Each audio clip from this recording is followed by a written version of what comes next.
নমস্কার, আদাব, সালাম আলাইকুম। আপনাদের প্রত্যেককে দ্য লাইফ চ্যানেলে স্বাগত জানাই। প্রফেশনাল নেটওয়ার্কার, স্টার মেকার আমাদের যে উদ্দেশ্য, আমরা এমএলএম ইন্ডাস্ট্রিকে মানুষের কাছে একটা সঠিক মেসেজ দিতে চাই। আর এই সঠিক মেসেজ দেওয়ার জন্য আমাদেরকে প্রত্যেকটি জায়গাতে, প্রত্যেকটি লিডারের কাছে আমরা পৌঁছাবো, এটা আমাদের বার্তা ছিল। তো ঠিক সেরকমই আজকে এমন একজন মানুষকে পেয়েছি যিনি আমার কাছে ভীষণ একটা এমএলএম জগতে অর্থাৎ নেটওয়ার্ক ইন্ডাস্ট্রিতে খুব দক্ষতার সঙ্গে এগিয়ে চলেছেন। আমরা পরিচয় পাবো। নমস্কার, ঋতুকান্ত বাবুর সঙ্গে আমরা একসঙ্গে হয়েছি আজকে। তো স্যার, আপনাকে আমার প্রথম থেকেই যে কিছু অনেক আগে থেকেই একটা চিন্তাভাবনা ছিল যে কিছু এমএলএম নিয়ে কিছু করা যায় কিনা। আপনি কতদিন ধরে এই এমএলএমের সঙ্গে যুক্ত, বা কিভাবে আপনি নিজেকে, কেন এমএলএম, কেন পড়াশোনা পরে কেন এমএলএম ইন্ডাস্ট্রিকে, এই মাল্টি লেভেল মার্কেটিং বা যাই বলুন, আমি বলে থাকি অনেক সময় মাল্টি লেভেল মার্কেটিংকে মেক লাইফ মিনিংফুল। এমএলএম মানে মেক লাইফ মিনিংফুল। তো সত্যি লাইফকে মিনিংফুল করতে গেলে এমএলএমের যে একটা প্রয়োজনীয়তা, সেটাকে নিয়ে আপনার কি চিন্তা ভাবনা, বা কেন বা এই ইন্ডাস্ট্রিকে বেছে নিলেন পড়াশোনা করার পর, স্যার বলবেন প্লিজ। প্রথমে আমি আপনাদের সবাইকে নমস্কার জানাবো, এবং যারা দেখছেন ভিডিওটা তাদেরকেও। তো আজকে এই ভিডিওটা যে আমাকে করাচ্ছে মুজাফর স্যার, উনি একজন এমএলএমের সঙ্গে যুক্ত। শুধু যুক্ত বলবো না, একজন সাকসেসফুল এমএলএম ইন্ডাস্ট্রির মধ্যে আছেন এবং পৌঁছে গেছেন, সাকসেসফুল আমি বলবো। তো আমার নাম হচ্ছে ঋতুকান্ত মণ্ডল, আর বাড়ি বহরমপুর। আমি প্রায় 2 বছর প্লাস আমি এমএলএম ইন্ডাস্ট্রিতে আছি। তো যেটা স্যার বললেন যে এমএলএম ইন্ডাস্ট্রিতে কেন পড়াশোনার পরে, এখন আমি পড়াশোনা করে একটা জিনিসই ভেবেছিলাম যে কোনো বিজনেস করব। তো দেখেন, বিজনেস করতে গেলে আমাদের মেন যেটা দরকার সেটা হচ্ছে কি মানি। আজকে প্রতিটা মানুষের মানি প্রবলেম। তা আমরা সাধারণ মধ্যবিত্ত মানুষ, আমাদের মানি নেই অত যে 20-30 লাখ টাকা ইনভেস্ট করে আমরা বিজনেস করব। তো সেই ক্ষেত্রে আমি যদি এমএলএম দেখি, তো অল্প ইনভেস্টমেন্টে আমরা ভালো অ্যাচিভমেন্ট, আর্নিং এখান থেকে কিন্তু আমরা করতে পারি। সামান্য কিছু প্রোডাক্ট নেওয়ার মাধ্যমে আমরা এমএলএমে যদি আমরা যুক্ত হই, একটা ভালো ইনকাম আমরা করতে পারবো এবং ফিউচার আমরা ব্রাইট করতে পারবো। আর এমএলএম নিয়ে মানুষের মধ্যে অনেক রকম ভ্রান্ত ধারণা আছে, কারণ এমএলএম নিয়ে মানুষের মধ্যে যেটুকু জানে মানুষ, বেশিরভাগটা এর থেকে একটু শুনে মানুষ বলে। নলেজ, প্রপার নলেজ এমএলএম সম্পর্কে কারোর মধ্যেই কিন্তু নেই। তো এমএলএমকে ভালোভাবে জানতে লাগে, প্রপার নলেজ নিতে হবে, যারা এমএলএম করে তাদের থেকে নিতে হবে।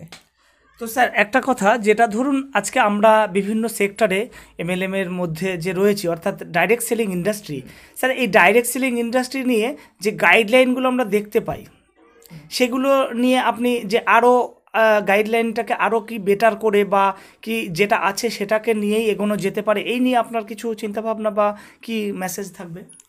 অবশ্যই দেখেন, গাইডলাইন্স তো আগের থেকে অনেক তৈরি হয়েছে। গাইডলাইন্স 2016 সালে নতুনভাবে আমাদের ভারত সরকার এমএলএমের ওপর নতুন গাইডলাইন্স নিয়ে এসছে। হয়তো পরবর্তীকালে এমএলএমটাকে যখন বুঝতে পারবে যে এমএলএম হচ্ছে আমাদের ইন্ডিয়ার ফিউচার, তখন হয়তো সরকার সেটাকে নিয়ে আরও ভাববে বা এর ওপর আরও রুলস নিয়ে আসবে, এটাকে কীভাবে আরও উন্নত করা যায়। দেখেন, প্রতিটা দেশে কিন্তু এমএলএম নিয়ে রুলস তৈরি হয়ে গেছে, বা সেই রুলসের মাধ্যমেই কাজ হচ্ছে। এবং প্রতিটা দেশই কিন্তু আজকে এমএলএমের জন্যই আজকে তারা এগিয়ে গেছে। শুধু আমাদের ইন্ডিয়া এখনও পর্যন্ত পিছিয়ে আছে। আশা করি ভবিষ্যতে ইন্ডিয়াও এমএলএমের হাত ধরেই আরও এগোবে। স্যার, এই যে এমএলএমের মাধ্যম দিয়ে যে আমরা এগোতে পারি, তার কি তার কি স্ট্যাটিস্টিক কি বলছে, কেন আমরা এমএলএমটাকে বেছে নিই, এমএলএমের দ্বারা কিভাবে, কি সায়েন্টিফিক্যালি কি ব্যাখ্যা আছে, কেন সম্ভব মানুষের একটা স্বপ্ন পূরণ করার, যেটা আমরা বলে থাকি বা আমরা দেখি, বা আমরা নিজেরাও সেটা সাকসেসফুলের জায়গায় আস্তে আস্তে যাওয়ার চেষ্টা করছি। তো এর সায়েন্টিফিক কি মেসেজ আছে? দেখেন, সায়েন্টিফিক মেসেজ একটাই, যে আমি যে কোনো কাজ করলে আমাকে নিজে করতে হবে, তো এমএলএমের একটা সায়েন্টিফিক ব্যাপার হচ্ছে যে আপনি পুরো টিমকে পাবেন, একজন লিডারের সাপোর্ট পাবেন, যেখানে হয়তো অনেক কাজ করলে আপনার নিজের বাড়িও আপনাকে সাপোর্ট করে না, সেইখান থেকে তো আপনি এমএলএমে যুক্ত হলে শুধু আপনি নিজে কাজ করবেন না, পুরো টিম আপনাকে সাপোর্ট করবে, আপনার নিচে যারা আছে তারাও আপনাকে সাপোর্ট করবে, আপনার উপরে যারা আছে তারাও আপনাকে সাপোর্ট করবে। এখানে কী হয়, আপনার কাজ করার পদ্ধতিটাও আপনি শিখে যাবেন, উপরে যারা আছে সেটাও শেখাবে আপনাকে, এবং আপনি কাজটা ইজিলি করতে পারবেন, কারণ টিম ওয়ার্কের মধ্যে আপনি করতে পারবেন। স্যার, যে টাইম বাউন্ডিংয়ের কথা বলা হয়, মানে একজন মানুষ যদি একা কাজ করতে চায় তাহলে যে সময়টা তার লাগে একটা নেটওয়ার্ক মার্কেটিংয়ের মাধ্যম দিয়ে বা নেটওয়ার্কের মধ্য দিয়ে, সেটা মানে কতটা এর সায়েন্টিফিক্যালি ব্যাখ্যা আছে? আচ্ছা দেখেন, সবার দিন কিন্তু আমাদের 24 ঘন্টায়, আপনি 24 ঘন্টা কাজ করতে পারবেন না, 8 ঘন্টা কাজ করবেন, আর আপনার হয়ে যদি আরও 10 জন 2 ঘন্টা করে কাজ করে, অলরেডি আপনার কিন্তু 20 ঘন্টা কাজ হয়ে যাচ্ছে। একদম স্যার, একদম। এটা একটা সায়েন্টিফিক্যালি ব্যাপার। একদম। তো এটা আমি বলবো খুব প্লাস পয়েন্ট, যেখানে শুধু আপনি কাজ করবেন না, আপনার হয়েও যারা কাজ করবে সেই পুরো কাজটা কিন্তু আপনারই হচ্ছে, পুরো টাইমটা কিন্তু আপনিই পাচ্ছেন। একদম স্যার। যেখানে আপনি একা টাইম দিলে 8 ঘন্টা করতে পারতেন, আর আপনি এটা একটা টিম বিল্ড আপ করে করতে পারেন, তারা কাজ করলে সেটা আপনারও হবে। স্যার, এই যে নেটওয়ার্ক ইন্ডাস্ট্রি বা এমএলএম ইন্ডাস্ট্রির উপরে এত বই আমরা দেখি, বা আমি নিজেও বেশ কিছু বই ফলো করি, হ্যাঁ, তো এই এডুকেশনটা কেন মানে খুব জরুরি? মানে এটা আমার কাছে মনে হয়েছে যে এমএলএম করতে গেলে সবার আগে একটা এডুকেশন, প্রপার এডুকেশন দরকার। সেই এডুকেশন সম্বন্ধে মানে আপনার কি ধারণা? এটা কি মানে আরও বেশি করে এডুকেশন দেওয়া উচিত? অবশ্যই দেখেন, এডুকেশন ছাড়া কোনো জায়গাতেই এগোনো সম্ভব না, কারণ প্রপার এডুকেশন দরকার। আজকে আমরা মাধ্যমিক দিয়েছি, তা আমাদেরকে বই পড়তে হয়েছে। কোনো জায়গায় যদি আমরা চাকরি ইন্টারভিউ দিতে যাই, আজকে টেট বলেন বা কোনো সরকারি জব বলেন, আমাদেরকে প্রিপারেশন নিতে হয়। তো নেটওয়ার্ক মার্কেটিংয়ে একটা বিশাল বড় সাবজেক্ট, তো সেটাকে শিখতে হবে, না শিখে কিন্তু কখনোই করা যাবে না। আপনি যদি একবার মার্কেটিংটা শিখে নেন, এমএলএম সম্বন্ধে আপনি যদি জানেন, তো আপনাকে আর কেউ আটকাতে পারবে না ভবিষ্যতে। তো আপনাকে এডুকেশন প্রপার নিতে হবে। তো স্যার, আমি কাজের মধ্যে দিয়ে আমি নিজেও ইন্ডাস্ট্রিতে রয়েছি অনেকটা সময় ধরেই, তো আমি দেখেছি যে একদম রুট লেভেল, মানে একদম গ্রাস রুট লেভেলের মানুষদেরকে তুলে এনে নেটওয়ার্কের লিডাররা মানে বিনা পারিশ্রমিক নিয়েই, মানে পারিশ্রমিক না নিয়ে যে এডুকেশনটা দেয়, যে সিস্টেমের মাধ্যম দিয়ে, এর মধ্য দিয়ে কি ফিউচার গড়ে উঠতে পারে না? কারণ এটার মাধ্যম দিয়ে কিন্তু সে প্রপার একটা নলেজ পাচ্ছে, এটা প্রপার একটা যে নলেজ পাচ্ছে, সেই নলেজের মাধ্যম দিয়ে তারা কিন্তু একটা দারুণভাবে নিজেদেরকে তৈরি করতে পারে ফিউচারের জন্য। এটা আপনার কেমন মনে হয় ব্যাপারটা? দেখেন, নলেজ যারা দিচ্ছে সিনিয়র, সেটা যদি আমরা পুরোপুরিভাবে নিই, আমরা 100% ফিউচার আগে যেতে পারবো, কারণ নলেজ ছাড়া ফিউচার এগোনো সম্ভব না। আর নলেজ যেটা দিচ্ছে সেটা তারা কিন্তু জেনে, তারা সেই নলেজ পেয়েছে এবং সাকসেস পেয়েছে, তবে কিন্তু আমাকে সেই নলেজটা দিচ্ছে। স্যার, এখানে একটা বিষয় আমি দেখি যে অনেক সময় আমরা যখন কোনো একজন ইনভাইট করছি নতুন প্রসপেক্টকে, বা নতুন কেউ কাজ শুরু করেছে তাদেরকে মানে রেডি করছি, একটা কোনো গ্রুপ সিটিং বা কোনো সেমিনারে যেতে বলছি, তাদের মধ্যে একটা মানে একটা গুরুত্ব না দেওয়া, এই ব্যাপারটার জন্য কি মেসেজ দেবেন যে ওটা কতটা ভাইটাল? যে দেখেন, যেটা আমরা ইনভাইট যখনই কাউকে বলি নেটওয়ার্ক মার্কেটিং সম্বন্ধে বা এমএলএম সম্পর্কে, আমরা ইনভাইট করার সময় তারা আগে আমাদেরকে ইগনোর করে। কারণ একটাই, যে এমএলএমে যুক্ত হয় সবাই, কিন্তু সাকসেস পায় না। এর একটাই মেন কারণ হচ্ছে তাদের মধ্যে পেশেন্স নেই, সাকসেসের রেশিও হারটা অনেকটা কম। সাকসেসের রেশিও আর কম, কারণ প্রতিটা মানুষের মধ্যে যে জিনিসটা দরকার, পেশেন্স আর ধৈর্য, সেই জিনিসটা নেই।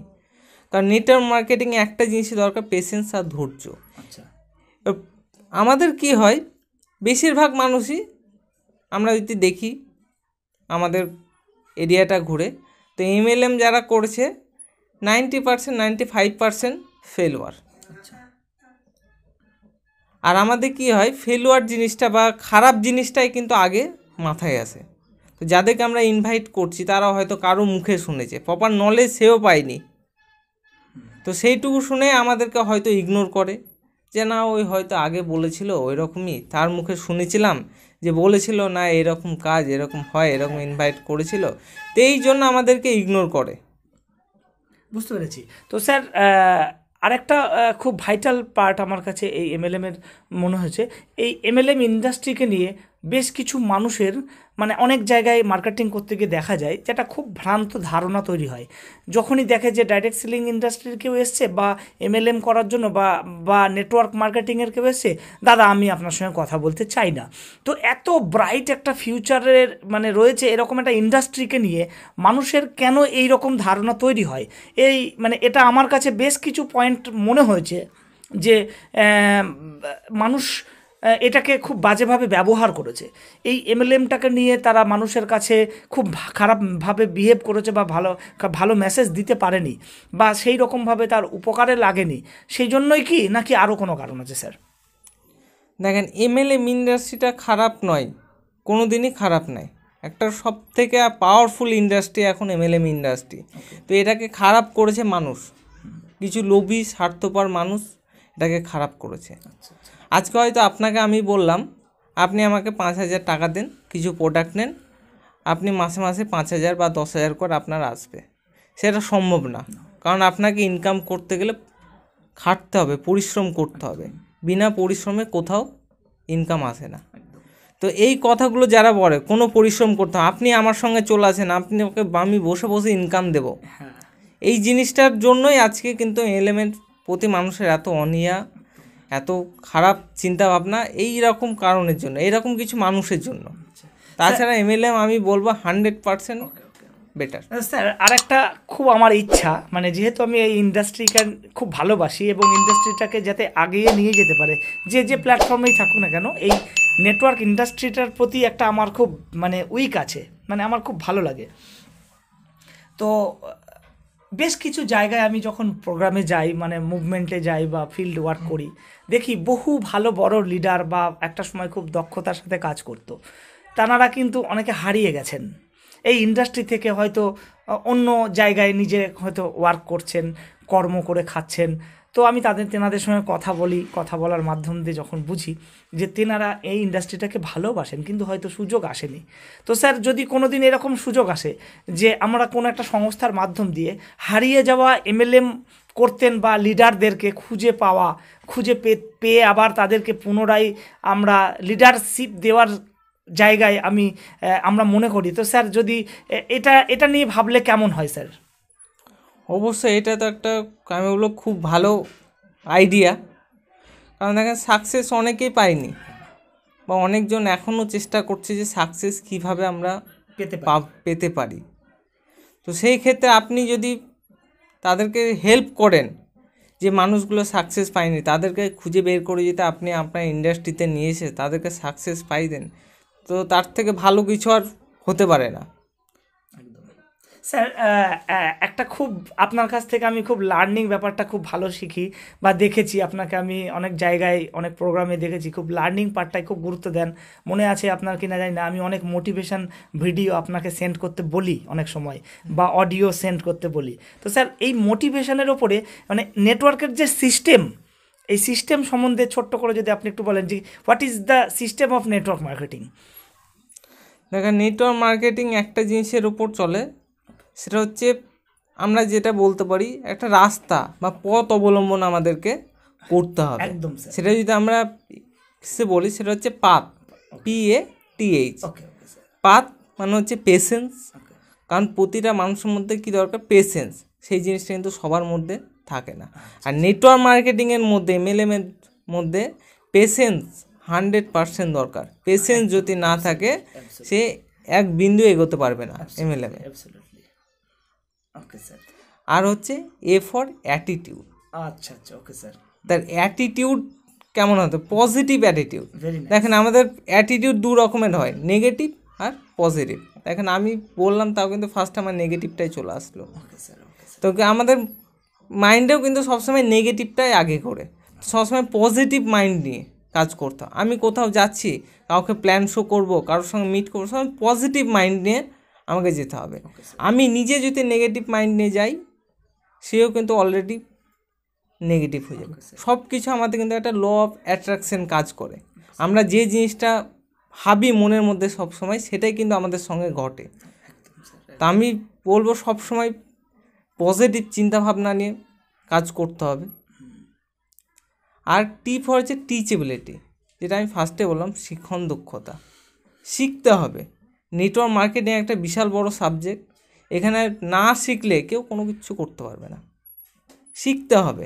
দেখেন, যে কোনো জিনিস করতে গেলে, আপনি একটা প্ল্যাটফর্মে ছিলেন, আপনি চাকরি করেন, চাকরির জন্য আপনাকে আলাদাভাবে পড়াশোনা করতে হয়েছে, অনেক বই পড়তে হয়েছে।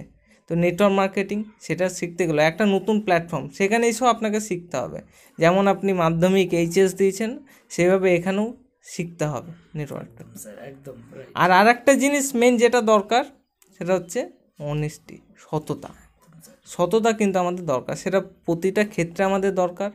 সেটা এমএলএম বলে নয়, আমি যে বিজনেস করি, ট্র্যাডিশনাল মার্কেটিং হোক বা নেটওয়ার্ক মার্কেটিংই হোক, যেখানেই করি না কেন, আমাদের সততা দরকার। সৎ পথে যদি আমি কাজ না করি, তা কোথাও সাকসেস হতে আমরা পারবো না। তো যখন বললেন চাকরির ব্যাপারটা, মানে অ্যাকচুয়ালি রিয়েলি আমি নিজেও কখনো ভাবিনি যে আমি 14 বছর প্লাস আমার একটা সার্ভিস লাইফ। তো আমি কিন্তু, আমাকে যদি নাম্বার 1 বা 2, 3-এ বিচার করতে হয়, আমি 1 নম্বরে কিন্তু এমএলএম ইন্ডাস্ট্রিকে রাখবো। আমি কিন্তু সার্ভিসটাকে রাখি না, কারণ আমি দেখেছি যে চাকরি করে যেটা হয়তো করা সম্ভব নয়, সেটা এমএলএম থেকে অনেকেই করতে পারেন বা করে দেখিয়েছেন, প্রুভেন। তো সেদিক থেকে একদম। তবে অবভিয়াসলি সিস্টেমটাকে আমাদের ফলো করতে হবে। যে আপনি বললেন, খুব সুন্দর একটা কথা বললেন, যে পাথ, আমাদের রাস্তা, যে PATH, এই পাথকে যদি আমরা সত্যি অবলম্বন করতে পারি, তো আগামী দিন হয়তো ফিউচারে আমরা এই ইন্ডাস্ট্রির একটা উজ্জ্বল নক্ষত্র হিসাবে আমরা দেখতে পারবো। তো সবশেষে আরও একটা কথা আমি আপনার কাছ থেকে জানতে চাইবো, যে এই যে বিভিন্ন জায়গায় আপনি মুভমেন্ট করে যে টিম বিল্ড আপ করছেন বা টিম বিল্ড আপ করেন, তো এর জন্য আপনার বাড়িতে সাপোর্ট, ফ্যামিলি সাপোর্ট, মানে আপনি তো সম্ভবত এখনও আনম্যারিড, এখনও ম্যারিড নন, তো আপনার ফ্যামিলির সাপোর্টটা কতটা জরুরি এই ইন্ডাস্ট্রির জন্য? কারণ আমি মনে করি আমার ফ্যামিলির ফুল সাপোর্টের জন্যই কিন্তু আজকে এই ইন্ডাস্ট্রিতে হয়তো একটু জায়গা করতে পারছি। তো এর জন্য ফ্যামিলি সাপোর্টটা কেমন দরকার, বা আপনার জন্য কেমন ফ্যামিলি সাপোর্ট দেয়? দেখেন, ফ্যামিলি সাপোর্টও প্রতিটা ক্ষেত্রেই দরকার। আমি যদি গান শিখতে চাই, তবুও আমার ফ্যামিলি সাপোর্ট যদি না থাকে, আমি এগোতে পারবো না। হয়তো কিছুদিন নিজের জেদে বসে আমি করলাম, কিন্তু ফ্যামিলি সাপোর্ট না থাকলে আর এগোতে পারবো না। ব্রাইট ফিউচার সেখানে আমি করতে পারবো না, শুধু শখটা পূরণ হবে। তো এমএলএমের মধ্যেও যদি ফ্যামিলি সাপোর্টটা না থাকে, তো করা খুব মুশকিল। কারণ আপনি বাড়ি থেকে বেরিয়ে আসবেন, আর বাড়িতে বলবে না তুই চাকরি কর, বা তোমাকে চাকরি করতে হবে। এটা একটা বিশাল বড় সমস্যা এখন। কারণ প্রতিটা ফ্যামিলিতে এখন চাই কি, মাসে আমার 10 আসুক 20 আসুক কোনো ব্যাপার না, কিন্তু একটা পার্মানেন্ট ইনকাম যেন থাকে। একদম স্যার, মানে একদম আপনার মতের সঙ্গে আমার মত এত মলে। মানে আমি খুব বিলিভ করি যে কারোর যদি কোনো ভালো লাগে কোনো সাবজেক্টকে, আমার মনে হয় সেই সাবজেক্টটাকে তাকে এগিয়ে নিয়ে যাওয়া উচিত। কারণ কারোর হয়তো খুব ভালো লাগে একটা বিষয়, দেখা গেল গান করতে ভালো লাগে, তো তাকে যদি গান করার জন্য আমরা যদি বেশি করে সাপোর্ট করি, তো এক সময় সে ভালো গান করবে। তো আমরা অনেক সময় দেখি যে বাড়িতে না জানিয়ে জোর করে কাউকে, মানে লুকিয়ে কেউ এমএলএমে আসে, মানে বাই চান্স কেউ চলে আসে, মানে বাই চয়েস কেউ আসে না। তো এই বাই চান্স যে চলে আসা এমএলএম ইন্ডাস্ট্রিতে, এবং মার্সিডিজ যদি সে কেনে, সে এমএলএম থেকেই কেনে, দেখেছি BMW এমএলএম থেকেই সব থেকে বেশি। কারণ আমি আপনাকে একটা স্ট্যাটিস্টিক বলি, যে আমি রিসেন্টলি, মানে 15 আগস্ট আমি একটা ব্র্যান্ড নিউ কার কিনি। তো শোরুমে হুন্ডাইয়ের ওরা আমি একটা গাড়ি নিই। তো আমি ওইখানে গিয়ে, এটা আমি জাস্ট আমি স্ট্যাটিস্টিক দেখার জন্য বলছি, তো আমি যখন শোরুমে গিয়ে কথা বললাম, কথা বলার পরে শোরুমে দেখছি যে অসংখ্য এমএলএম লিডার, তারা কিন্তু এই লকডাউনের মধ্যে, হ্যাঁ, তারা গাড়ি নিয়েছে 4 হুইলার। তো এমএলএমে করলে ডাইরেক্ট সেলিংয়ের যে লিডাররা তাদের কিন্তু একটা সাহস জন্মে যায় যে না আমরা আগামী মাসে বা তার পরের মাসে আমি এ করতে পারবো, একটা সাহস জন্মায়। এটা কি আপনার কি মানে মনে হয় যে না আমিও একটা স্বপ্ন দেখি যে এই স্বপ্নটা আপনার ক্ষেত্রে সফল হবে, এই রকম কি সাহসটা জন্মানোর ক্ষেত্রে কি পজিটিভ ভূমিকা পালন করে এই এমএলএম ইন্ডাস্ট্রি? অবশ্যই করে, কারণ যতদিন আমি পড়াশোনা করেছি বা অন্য কোনো কাজের মধ্যে ছিলাম, যে বড় গাড়ি কিনবো বা বড় বাড়ি করব এই ইচ্ছেগুলো কিন্তু মাথার মধ্যে ছিল না। কিন্তু যখন আমি এমএলএম ইন্ডাস্ট্রির মধ্যে আসলাম তখন কিন্তু আমার মাথার মধ্যে অটোমেটিক এই চিন্তাভাবনাগুলো আসতে শুরু করলো। স্যার তাহলে কেন ফ্যামিলি থেকে বা বাবা মা এইটাকে সাপোর্ট করে না বা এই এডুকেশনটা দিতে চায় না, বাধা দেয় কেন? একটাই, তারা হচ্ছে ওল্ড ফ্যাশনের মানুষ, তারা টেকনোলজিটাকে বোঝে না, ভালো মতো পারছে না, বা তারা এখন আপডেট করতে পারে বা এমএলএম সম্বন্ধে ধারণাটা তৈরি করতে পারছে। হ্যাঁ, কিন্তু আমরা সবসময় নেট ঘাঁটছি, আপডেট থাকছি, মোবাইল নিয়ে ঘুরে বেড়াচ্ছি, তা আমরা এই বিষয়গুলো ভালো বুঝতে পারি ওনাদের থেকে। একদম। আর অনেকক্ষণ সময় নিলাম আপনার ব্যস্ততার সময়ের মধ্যে, তবু আর একটা জিনিস না জানলেই নয় যে নতুন নজওয়ান নতুন জেনারেশনের জন্য একটা সিম্পল একটা মেসেজ থাকবে আপনার, যে তাদের উদ্দেশ্যে আমি প্রত্যেককেই বলবো যে যারা এই এমএলএম ইন্ডাস্ট্রি, আমি এমএলএমটাকে একটু অন্যভাবে দেখি, মেক লাইফ মিনিংফুল। তো এই লাইফটাকে যদি মিনিংফুল করতে হয় এবং মিনিংফুল করার জন্য এমএলএমটা কতটা জরুরি তার একটা মেসেজ স্যার আপনাকে দিয়ে আমি শেষ করব। তার আগে বলে নিই, আমাদের সঙ্গে অনেকটা সময় দিলেন, তো মেসেজটি আপনি একটু দিয়ে দিন। আমি তো একটা মেসেজই দেবো যে এখন যারা স্টুডেন্ট তারা মাধ্যমিক দেওয়ার পরে আমি বলবো যে এমএলএম ইন্ডাস্ট্রির মধ্যে যুক্ত হতে। তারা যেটুকু টাইম পাচ্ছে, দিনে 1 ঘন্টা হোক, সপ্তাহে 2 ঘন্টা হোক, তারা এমএলএম ইন্ডাস্ট্রির ওপর টাইম দেখ, এবং সে যখন গ্র্যাজুয়েশন কমপ্লিট করবে তারা কিন্তু আর চাকরির জন্য দৌড়ে বেড়াতে হবে না। ওকে, তার অলরেডি সে ফিউচার 4-5 বছর তৈরি করে নিতে পারবে একটু একটু করে কাজ করে। স্টুডেন্টদেরকে আমি ওটাই বলবো যে তারা যেন পড়াশোনার মাঝে এমএলএমটাকে চালিয়ে নিয়ে যায়, তাহলে ভবিষ্যতে গিয়ে কিন্তু তাদেরকে চাকরির জন্য আর দৌড়ে বেড়াতে হবে না, ভাই আজকে এখানে কালকে ওখানে ইন্টারভিউ, এটা করতে হবে না। সে পড়াশোনাও শেষ করবে বা পড়াশোনার মাঝে সে নিজের হাত খরচটা নিজে চালিয়ে নিতে পারবে, প্লাস ফ্যামিলিকেও সাপোর্ট করতে পারবে, প্লাস একটা ব্রাইট ফিউচারও সে ধীরে ধীরে তৈরি করে নিতে পারবে। তো অনেক অনেক ধন্যবাদ ঋতুকান্ত স্যারকে আমার সঙ্গে এই আপনার মূল্যবান সময়টা আমার সঙ্গে যে বিতালেন, এবং মানুষের এমএলএমের প্রতি ভালোবাসা, মানুষদের প্রতি যে মেসেজটি আপনি দিলেন, এবং আগামী দিন যেন আমরা এই ইন্ডাস্ট্রির যে ঝান্ডা, এই ঝান্ডাটাকে আগে বাড়াতে পারি, এবং আগামী দিন যেন এই প্রফেশনটাকে গর্বের সাথে মানুষ নিতে পারে, এবং গর্বের সঙ্গে তারা বলতে পারে আমরা এমএলএম ইন্ডাস্ট্রির মানুষ, আমরা ডাইরেক্ট সেলিং করি, এবং আপনিও আমার সঙ্গে সামিল হন। আপনাদের প্রত্যেককে শুভকামনা জানিয়ে আমরা চাই আপনারা ভালো থাকুন, সুস্থ থাকুন। এই প্যান্ডেমিক সিচুয়েশনের মধ্যে দিয়েও আপনারা আপনাদের কেরিয়ার গড়ার চেষ্টা করুন এবং নিজেকে প্রতিষ্ঠিত করুন। মেক লাইফ মিনিংফুল শব্দটাকে সত্যিই মিনিংফুল করুন।